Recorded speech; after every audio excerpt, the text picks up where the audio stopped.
আজকে আমি রান্না করব হচ্ছে গিয়ে পোয়া মাছ দিয়ে হচ্ছে করলা, আলু, মুরগি আর পাট শাক দিয়ে হচ্ছে ডাল রান্না করব। পাট শাক দিয়ে ডাল অনেকে পছন্দ করে, আবার অনেকে খায়নি। যারা খাননি তারা ভিডিওটা দেখতে পারেন, আর যারা খেয়েছেন তারা অবশ্যই বলবেন যে খেতে কেমন লাগে বা কিভাবে রান্না করেন, প্রসেসিংটা অবশ্যই জানিয়ে দেবেন।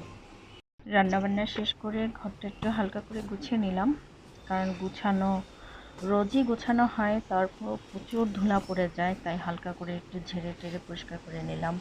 সংসারে এত কাজ সব করতেই হয়, কোনোটা বাদ দিয়ে কোনটা করব সেটা কিছু করা যায় না। এর মাঝে বাবুকে গোসল করানো, খাওয়ানো, বাবু ঘুমিয়ে গেছে, ওকে ঘুম পাড়িয়ে নিজে খেতে হবে। মেয়ে আছে একটা, আমার মেয়েকেও খাওয়াবো। খাওয়া দাওয়ার পরে হচ্ছে টেবিলটা একটু মুছে রাখলাম।